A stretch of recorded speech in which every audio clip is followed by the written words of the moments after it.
Namo tassa bhagavato arahato samma sambuddhassa. Namo tassa bhagavato arahato samma sambuddhassa.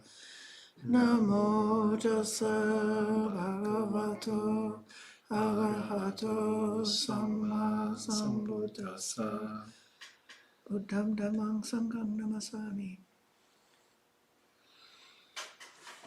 Welcome to this Friday evening monk chat at the Empty Cloud Monastery. I am Aya Sobana here with John Wade. Welcome Gita, Janaki, Moraya, Bhumika, Kumu. But I do not yet see any questions.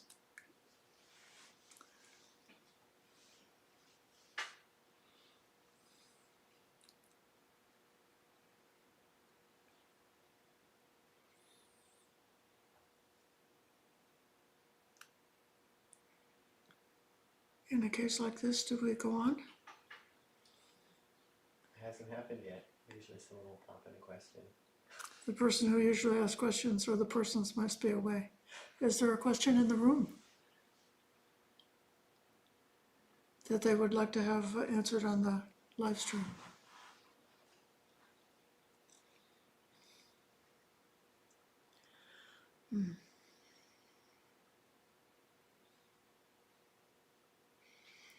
Okay, here we go. Chintana would like to know how to be calmer. What do you think? Oh, okay. How to be calmer, sure. Very important quality by Buddhist standards, and of course I think so many of us feel like it would be better for us if we were calmer more of the time, especially in a world that can be so hectic and so stimulating. And so we have many teachings in the Buddhist tradition about how to be calmer. I think we could say that a foundation for being calmer is leading a moral life. And so we have the teaching in the Theravada tradition of the 5 precepts that call upon us to abstain from killing and stealing, from sexual misconduct, from lying, and from using intoxicants. And I think that some of these is quite clear how these abstentions would help us to become calmer.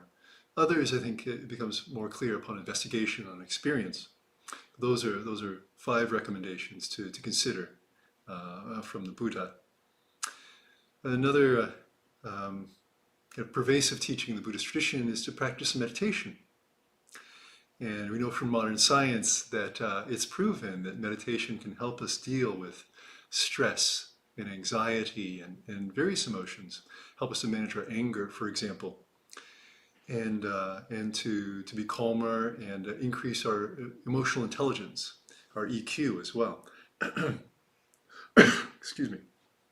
And so the Theravada Buddhist tradition recognizes 4 I said 4, but I meant 40. It's 40 meditation themes. And one of the most well-known is breath meditation, which is considered by the Theravada Buddhist tradition also to be suitable for all personality types. And so it's quite easy now to find many teachings on breath meditation, guided meditations, for example, online, or if you go into Buddhist centers to learn meditation from a teacher. Also, many books teach mindfulness of breathing. Another very common and very helpful meditation technique is loving kindness meditation, which is specifically indicated in the scriptures of the Theravada religion as being an antidote to various kinds of aversion. So most especially things like anger and hatred, which we also see cropping up in our lives as frustration or annoyance. But people also often find it helpful for dealing with sadness or anxiety, in my experience in talking with practitioners. And from what I've read, modern science tells us that it's especially good for developing our EQ, again, our emotional intelligence. And so I can recommend those three ideas. I'm sure that there are many more, but having a foundation in morality and practicing meditation. Thank you.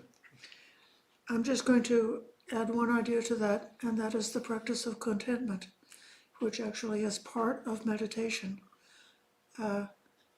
Whether the feelings are pleasant or unpleasant or neutral, if we can be contented in each moment, just to let it be what it is, then that's a very powerful practice to become more calm.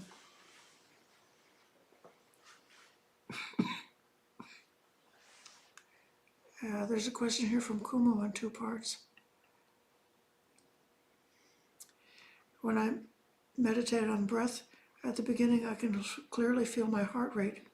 Even out of meditation, I can always easily feel the heart rate, if needed without any instrument.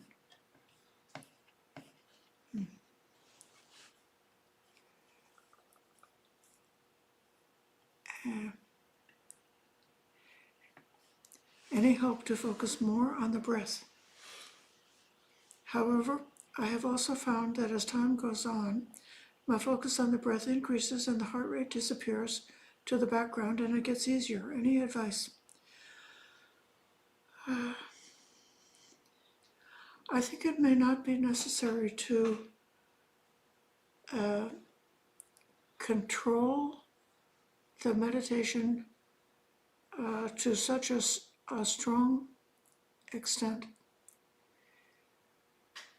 If you would say, in watching the breath, if you just had, like, with each in-breath, for one moment, notice breathing in, and then there's like a lot of other moments left in which one could be aware of a physical sensation with the body or the feeling or something else, and then at least then return with the out-breath, at least for a moment, notice the out-breath. And while you're doing that, by returning to the breath again and again and again, it's not that you're watching the breath and the heart simultaneously, but anything that's being experienced in the body that's strong can come to awareness, but that act of returning to the breath is what really helps tremendously, and that can become powerful. And then later on, as you say, it's possible that the sensitivity to the heartbeat could fade, or maybe the heart will start to beat more slowly after you've been sitting for a while. Yeah. Sounds great. Yeah.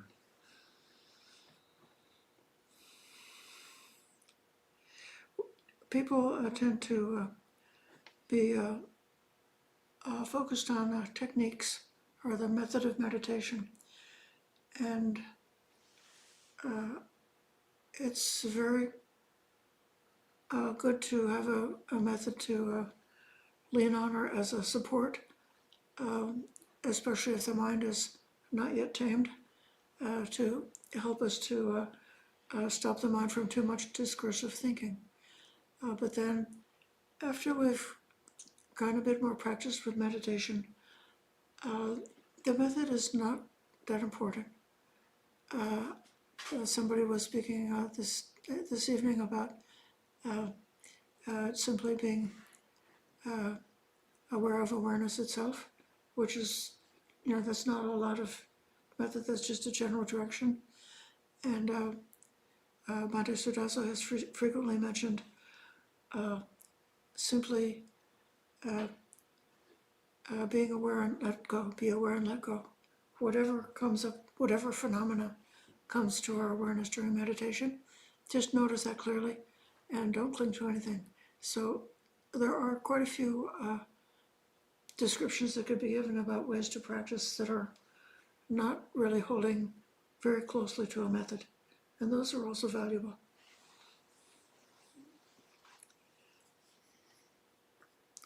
Okay, here comes a new comment. James?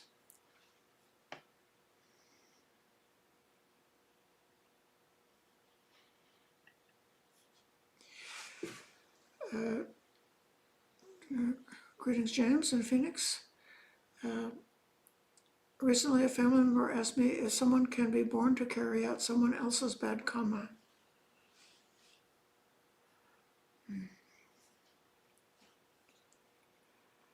I was at a loss for a technical way to explain the concept of karma sakomhi. Oh, that's a very good question. Karma sakomhi is in the Pali language.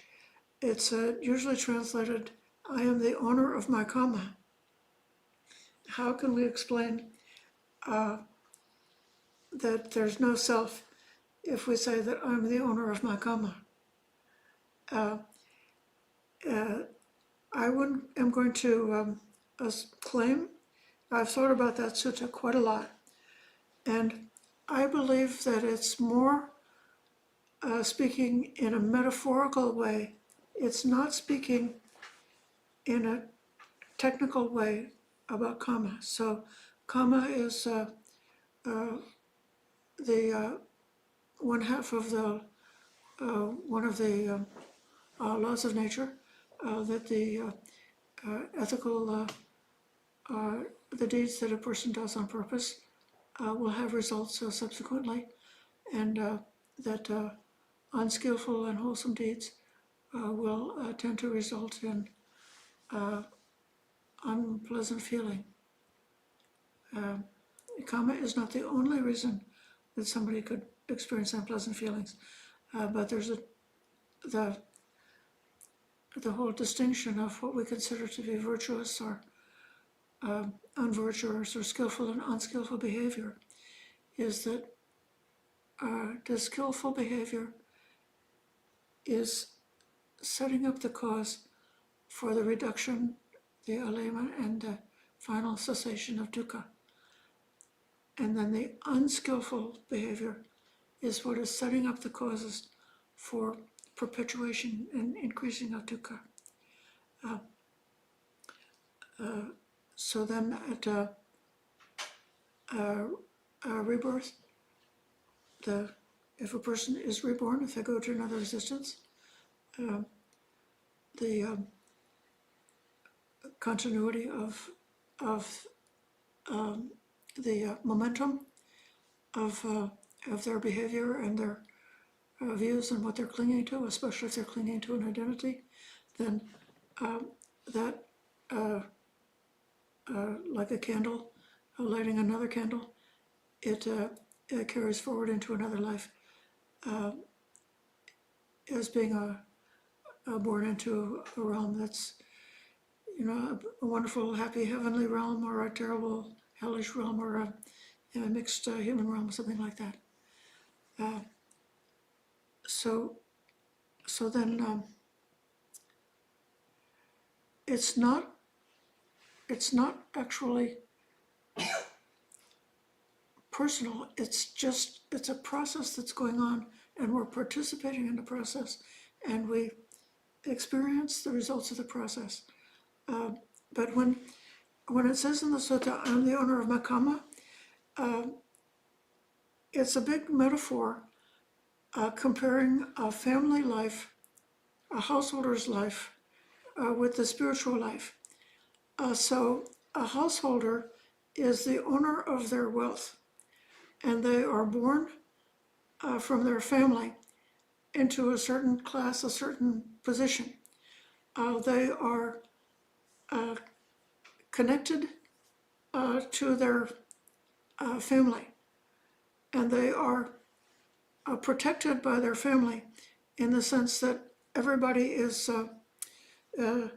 got, their parents or their spouse or the people who are responsible, who are supposed to protect them.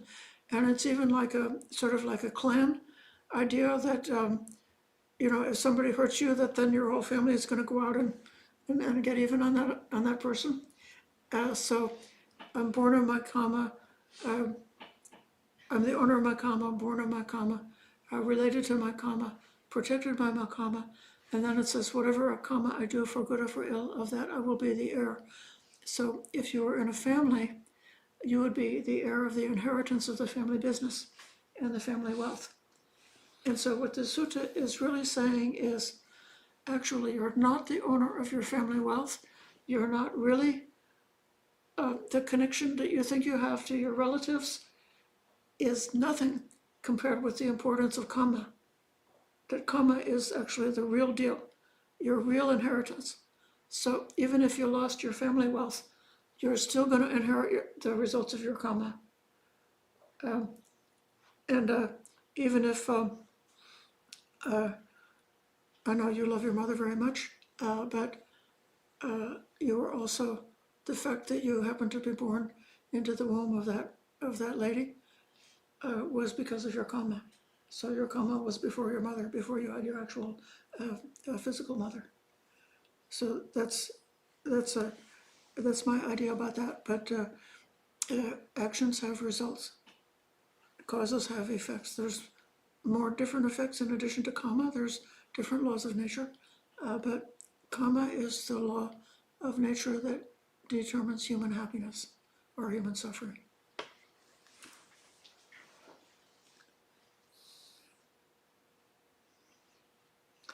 Okay, so let me go back again.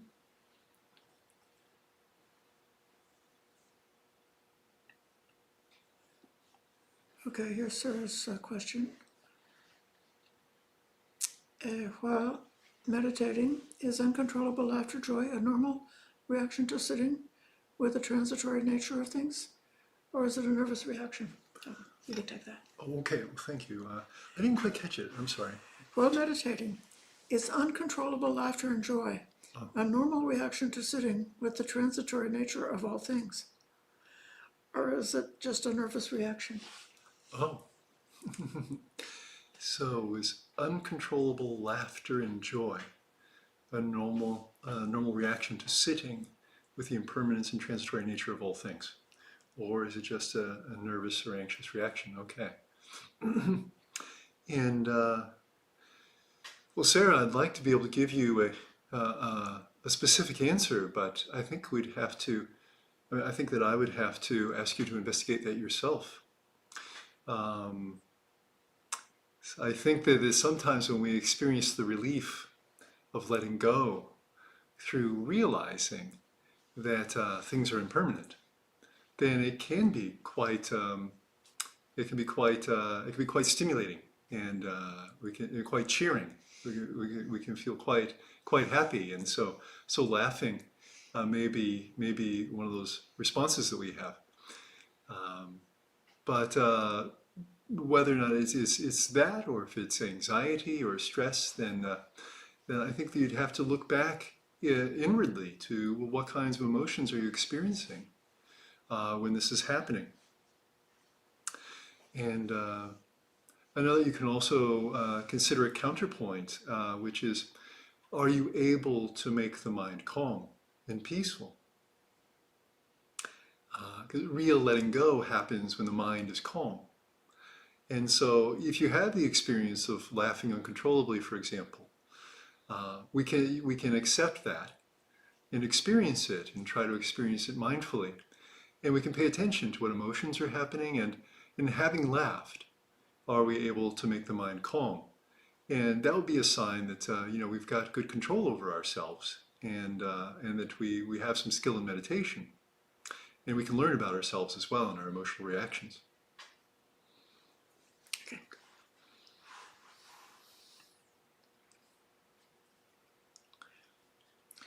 James is saying, no, we've answered James. Let it go, let it be. Question. Out in the world, it's said that the road to hell is paved with good intentions. When I speak of the Buddhist view on intention, I think it gets confusing. And thoughts? Any thoughts on how to understand and possibly explain the difference?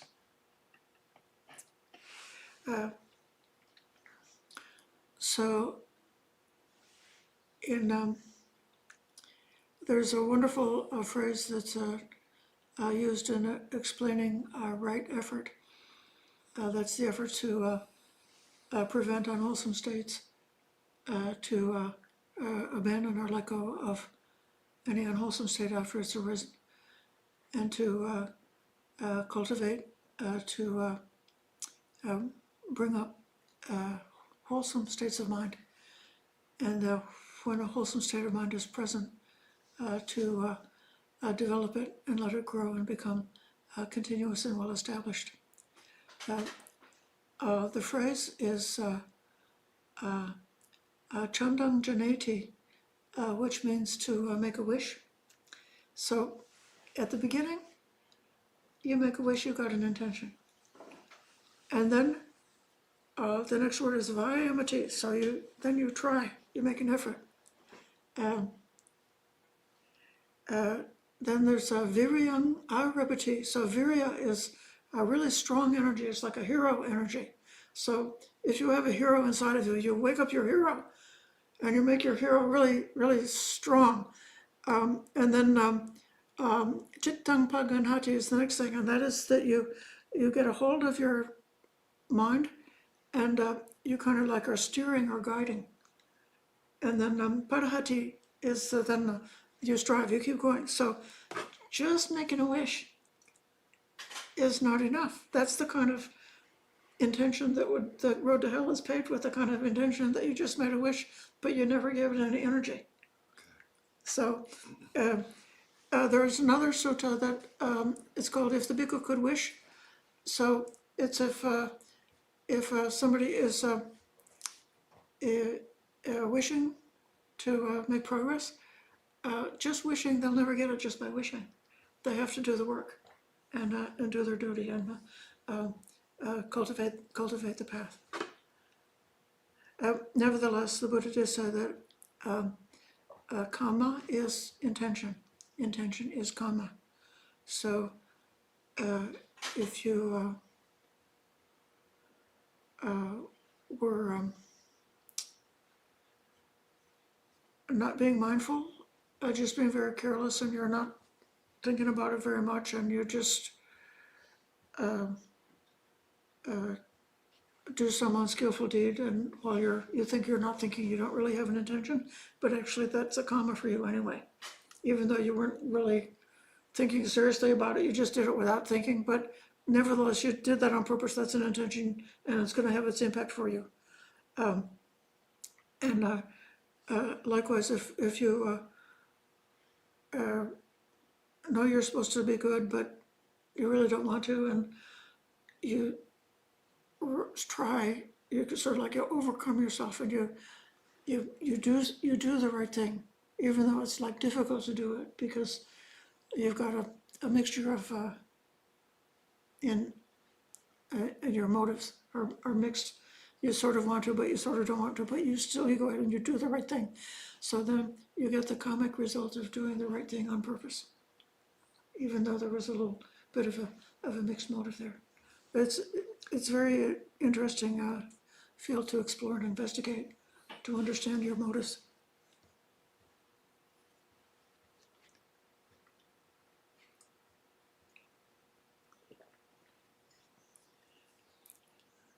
Cynthia, that's Chintana.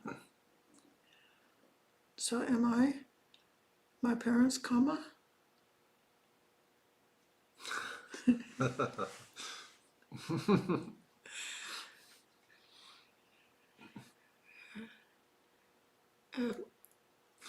Maybe your karma that you got into that family with those parents, and their karma that they got into that family with that daughter. Sure, right? Takes two to tango. Yeah. Okay, maybe you can look at Ryan's question. On a friend's computer, oh, this is Ryan on a friend's computer, okay.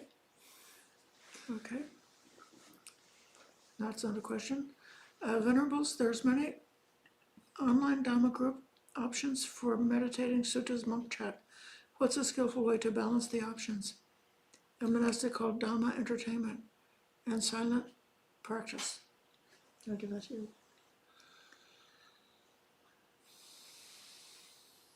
Well, let's see. So I think that we want to be alert to what is happening for us and what are the cause and effect relationships. How to think, what are the consequences that we experience of different kinds of practice, and make that the basis for making a decision about what to do.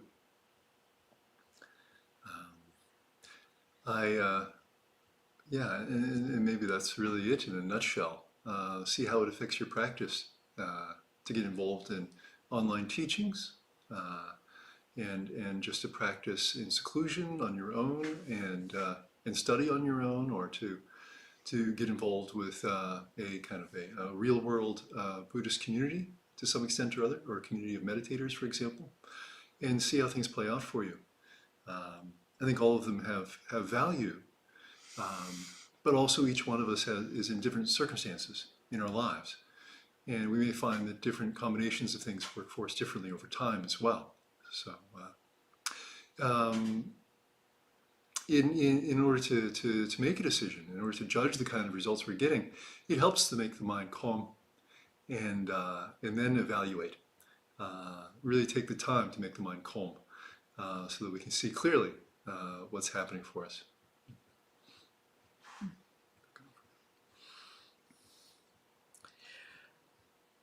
When you go to online teachers, if the teaching that they're teaching is not matching up with what you understand to be the teachings of the Buddha, you might investigate a little further to find out whether that teacher is considered to be reliable or not. A couple of times recently, I've came across monks who had very unique and different ways of teaching, and I checked them out on Sutta Central, and I found out that there was concern about those teachers. So there's too much diversity of opinions on the online world of Dhamma that a person can really confuse themselves. So try not to do that. Try to stay with reliable teachers.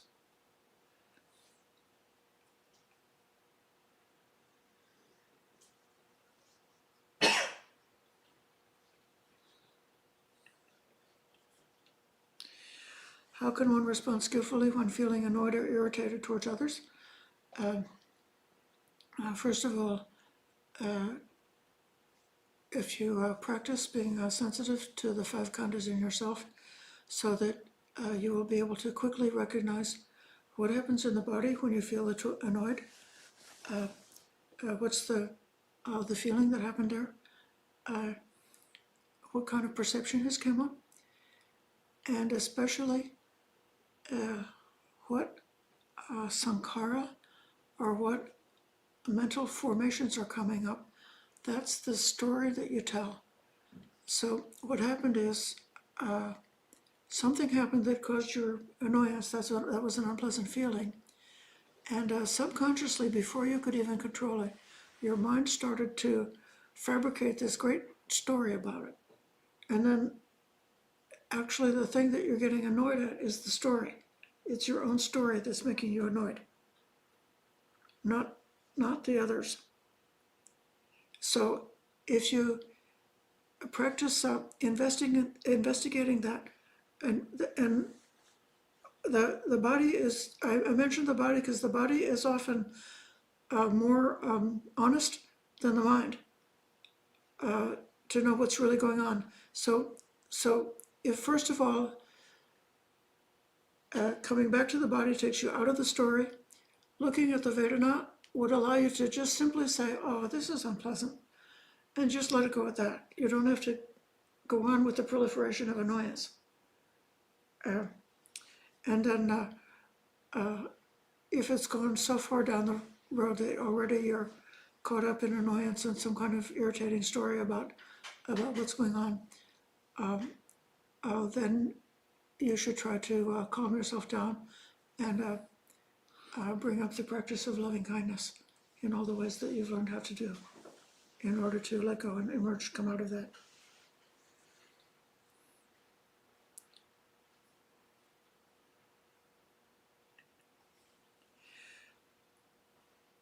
Okay, could you impart your wisdom on acquiring psychic powers, please?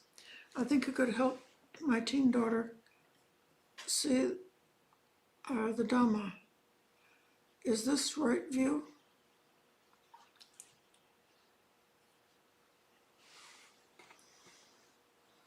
It's up to you. What do you think? Okay, we'll impart wisdom about attaining psychic powers, and then as part of that, it sounds like could that really help your daughter see the Dhamma? And the way I understand that is that if your daughter could develop psychic powers, then she could see the Dhamma. Maybe that's if I understand the meaning of the question right. I'm not sure, but perhaps it could be read as if they hear wisdom from us, if your daughter hears wisdom from us about attaining psychic powers, it could help her see the Dhamma, but I'm not sure. So we'll go with the first one. And sure, if any of us can attain psychic powers, then at least according to canonical Theravada Buddhism, according to the scriptures, that this could be helpful in seeing the Dhamma.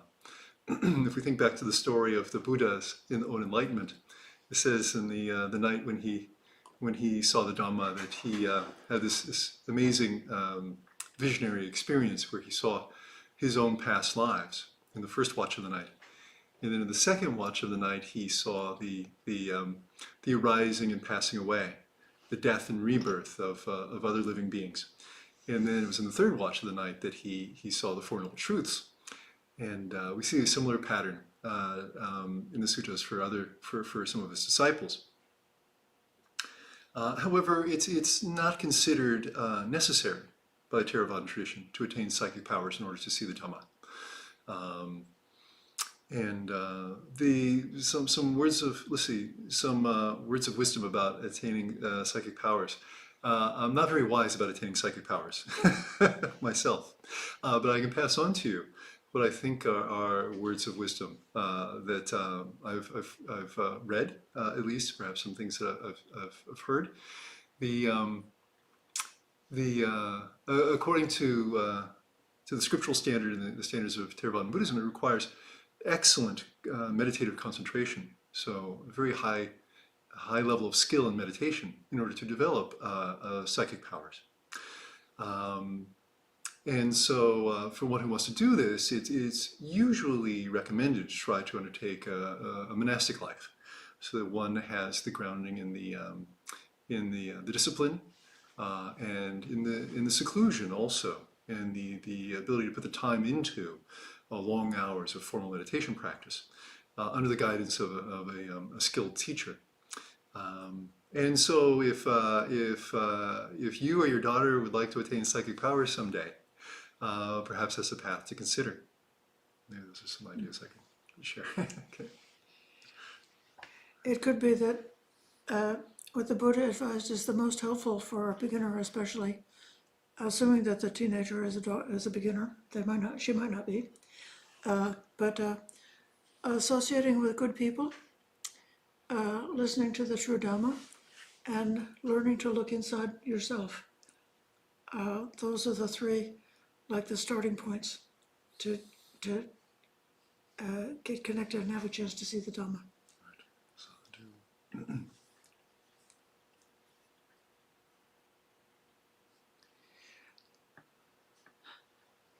Given the wide variety of meditation instruction, would you say this means monastics are interpreting the suttas differently, or perhaps placing emphasis on different lessons from the Buddha? Absolutely. There is a wide variety of meditation instructions, and some of the early texts are explained. It's not necessarily that easy to understand the full significance of every instruction that's given, so it does require interpretation. Some monks rely on the commentaries to help them understand, and some rely more on the reading widely from many different suttas so that they can put any particular teaching in a context. And then some monks are more connected with the living tradition of having highly qualified and realized teachers, and depending on those interpretations. And then, so then there can indeed be a variety of a variety of teachings, and teachers, different teachers who are both really excellent and really in line with the Buddhist teachings, may be emphasizing different things because they emphasize something different about the teaching of the Buddha. The thing is, it's something that you will have to do if you want to get the true benefits of this practice. You need to get a way to discern what is the path and what is not the path.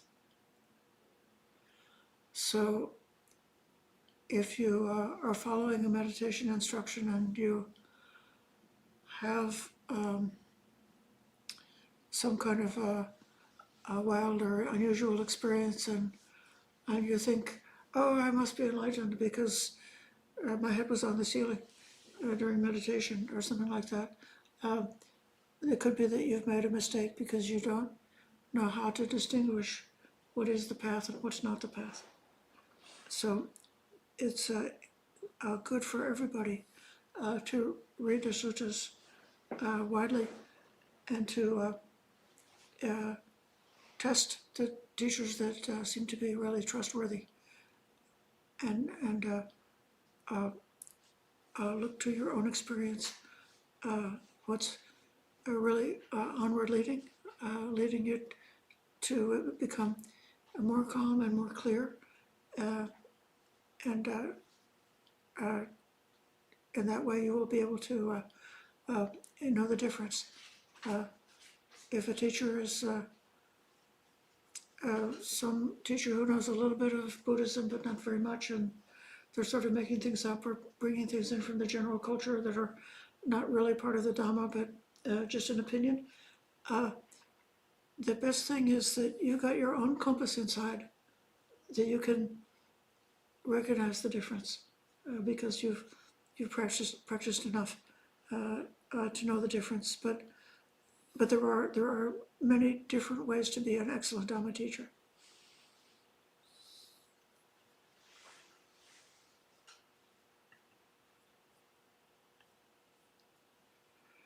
Okay. Do Venerables any advice on dealing with fatigue at work, inability to sleep due to work stress, and ill will resulting from these? That's a great question. So Yes. realistic. Right. Usually me, okay. Yes, I think this is a relatively common experience for people in worldly life. And so I guess a question that hopefully I can provide a useful answer.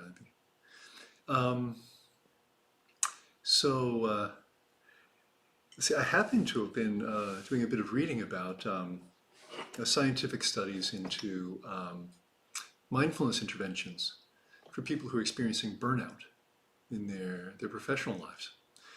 And since you mentioned such a high level of stress that it's interfering with your sleep and leading to some frustration or ill will because of that, I wonder if you may actually be getting into the territory where you're experiencing burnout in your work life. But meditation has been shown to be helpful for helping people manage their stress, and remarkably helpful for reversing the effects of burnout, helping people recover from burnout. So I can mention that. One meditation technique that I find that seems to be very helpful for people is breath meditation, as I mentioned before, and loving kindness meditation. If you were already tuned in earlier, I was talking about those two for helping ourselves become calm. And so I think if we set aside, 20 minutes a day or so, at least to practice a meditation, and this can even be divided into two sections of 10 minutes each, that this can be very helpful. And then this would have a virtuous cycle of helping us to sleep better, and then the next day not being so fatigued, and then this not triggering frustration, anger, and so on like this. That's quite a general answer, but I'd recommend looking into meditation as a way for dealing with this kind of a problem. And I might recommend also, if you're new to meditation, try to start out with some guided meditations. I think this can be very helpful to helping us get into the practice of meditation and start experiencing results quickly. So yeah, that's what I could offer, perhaps. Yeah. Okay, thank you very much.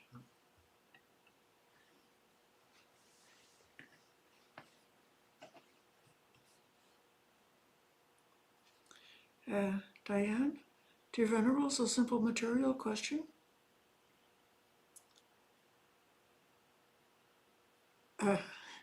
What are the little blue figurines on each side of the Buddha statue?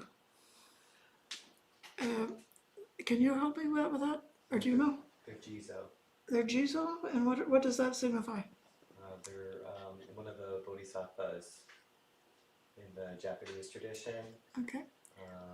So this is in the Japanese tradition, figures, bodhisattva type figures, called Jizo. You want to bring one down so that they can see it? I don't think so. Isn't that Chidakara? And the answer is I'm not familiar with these figures, so I'm asking you. I think it's Chittakarma Bodhisattva or Earthstore Bodhisattva, the one who vowed to free all beings in hell before attaining full awakening.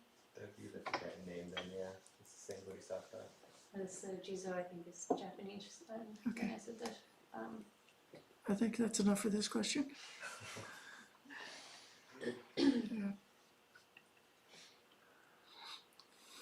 Yeah, I'm going to go back.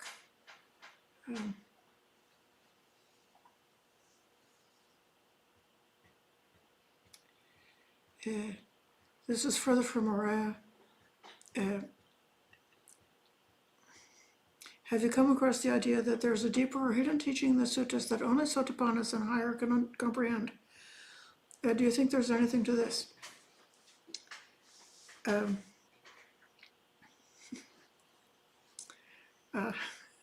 I could say something about the monk who's putting that idea out. But instead, it's certainly true that what a Sotapanna can understand is really different than what an ordinary person can understand. It really opens up a whole other world of insight, gaining the Sotapanna level. At the same time, the Buddha did not have a secret teaching.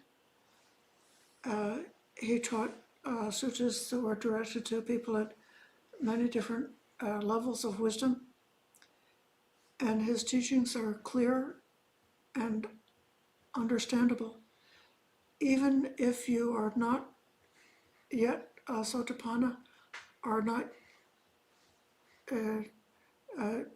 yet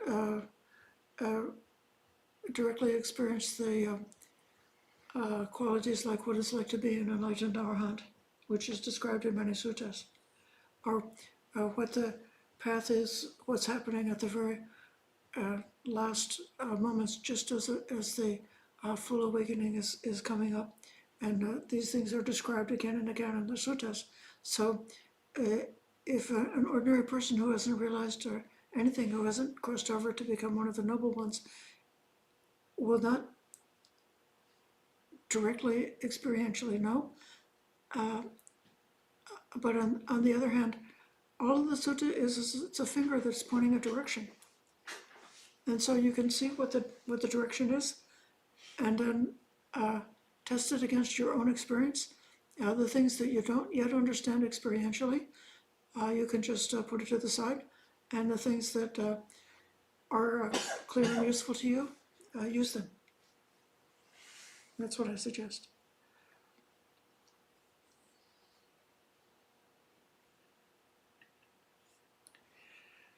This will be for you. In your own life and practice as Theravada monks, which teachers have inspired your path apart from the Buddha? Any monk that you find inspiring today? Excuse me. So, the monks who have inspired me on my path, let's see. There are probably many more than I can name here, so maybe I'll just mention a few.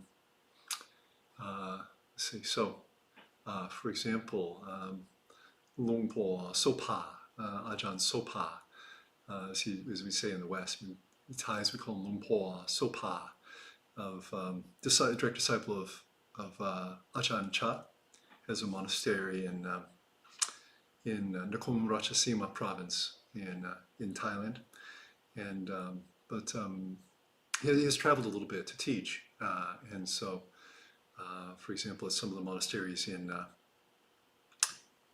England and Australia, he's better known, but he did teach at a Bayagiri monastery, so those in the Bayagiri community may be familiar with him in California. And also Lumpu Utai,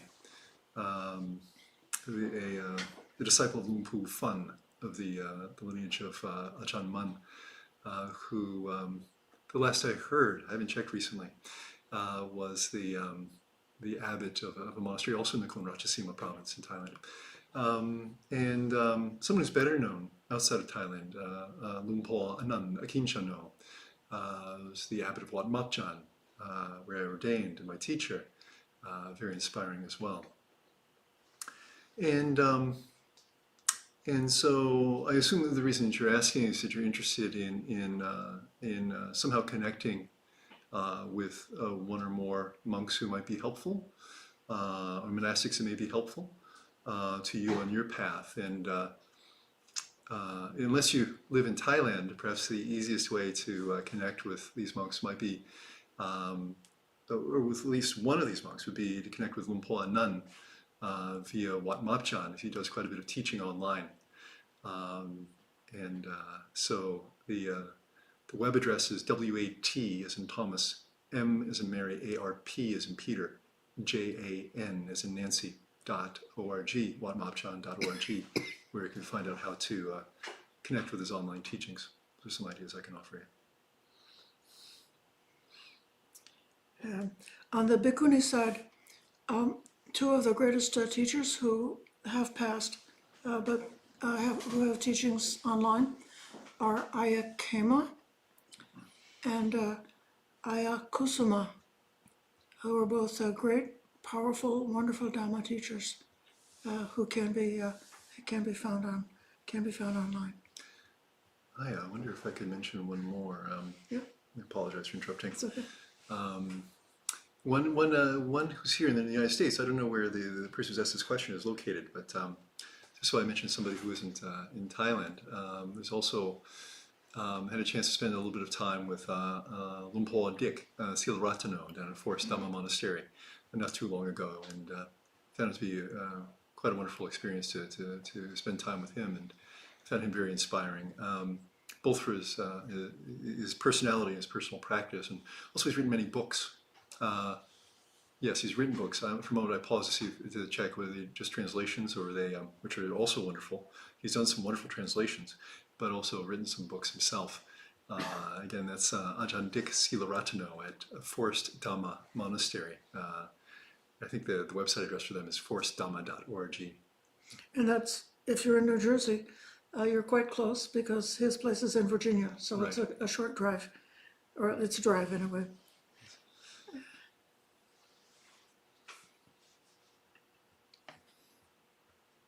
Oh, we got that one already.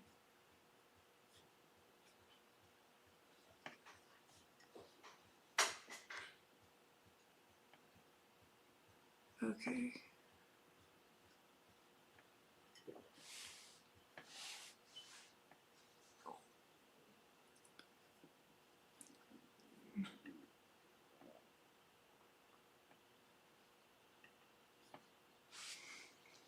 is there a recommended time to do evening puja? I would recommend doing it at the same time each evening.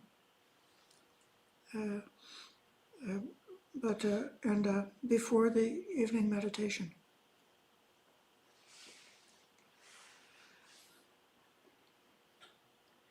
What is my name? I am Aya Sobhana, and I have a personal YouTube channel under my name where I very frequently am teaching for, not under my own logo, but different places, like Empty Cloud Monastery, Damadarini, and so forth. But I take the trouble out of compassion to make playlists of the Dhamma teachings that I've given on my personal channel. So you can find them there. And if you don't remember that somewhere or other, you can reach out and I'll send you a note and give you the link for that. Maybe I wonder if our listeners, our viewers, listeners, and even everyone in the room knows that Aya Sobhana is also now the abbot of Empty Cloud Monastery. And so, yes, as Bhante Sudaso and Aya Soma have gone to Italy, moved to Italy, and Aya Sobhana is now the abbot here. Actually, they're not permanently in Italy. Oh, okay. Okay, so they will be back from time to time. And Bhante Sudaso and Aya Soma continue their role with Buddhist Insights. And Bhante Sudaso is the spiritual director of Buddhist Insights, which is the parent organization of Empty Cloud Monastery. So don't be too sad about their departure. But I hope that I'll be able to give Dhamma talks here in the future.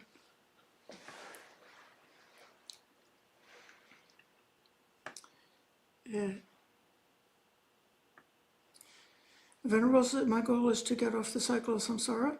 Is this possible without ordaining? Are there alternative life living arrangements next to ordaining for this purpose? Yes.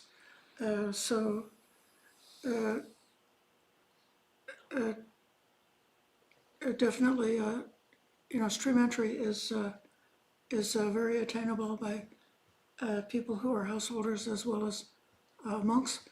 And once a person has stream entry, I think it said somewhere they're like 90% of the way there. That's by far the biggest and most important step. And then further levels of enlightenment are known to be done by householders. I would say that in modern times, it's quite difficult for a householder to attain the levels of awakening beyond stream entry. And even stream entry is challenging for a householder. And to do the one thing that I would recommend is completely cut off all media. Even listening to Dhamma talks online, just read books or go and find monks or find wise teachers and visit them in person so that you'll be getting direct teachings from human beings, or at least reading words on a page and not having those vibrations of the media, and not having all of the temptations of the cat videos and the wars and the political news and all of the other things that are so destructive. It's really harmed our civilization a great deal. But then the other, practice of renunciation and finding a simple life and having a job that's not too stressful, or practicing the 8 monastic precepts, which is the 5 precepts plus refraining from sex completely, refraining from dancing, music, singing, and shows, refraining from perfume and makeup and beautification, and refraining from high and luxurious seats and beds. Those practices of renunciation are very useful. Somebody who's wants to be a dedicated practitioner They might choose to practice that way, like every month on the lunar observance days, or they might choose to practice that way for life. It's certainly possible to do that, and that would also help a lot if you want to get out of samsara.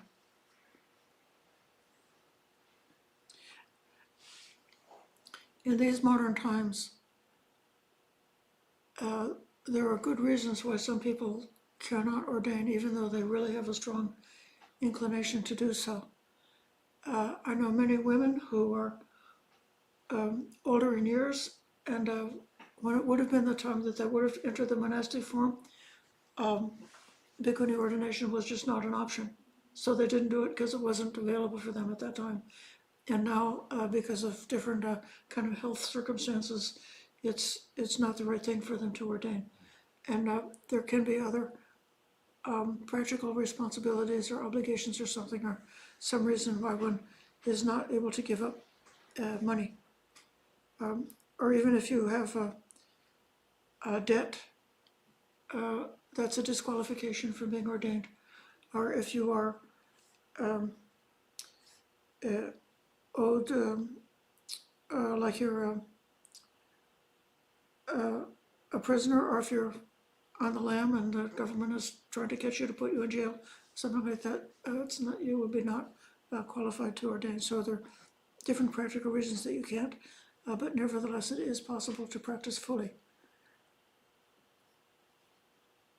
The monastic form is easier. So we're coming up to the close to the end. Aya kusuma, Kusuma, kusuma, kusuma. And then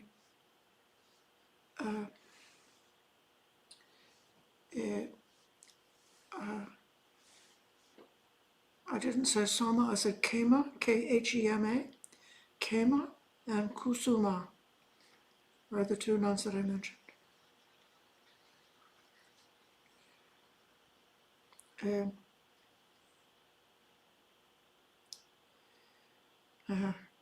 here's the Mariah says that she can't give up the phone, and the online Dhamma talks is her excuse to keep the phone, and then she lapses into some other things. So it's I seriously think if you would consider moving to a monastery or nearby to a monastery where you can receive the Dhamma teachings in person without having to resort to the media would be a really good solution. Okay, I think let's see if, Baya, Daujuya, King Sudona are some examples of obtaining Nibbana without becoming ordained, isn't it?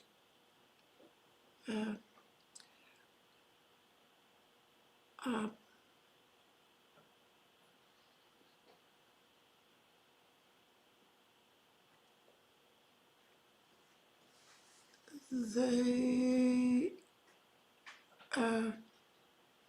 didn't Bahia get ordained?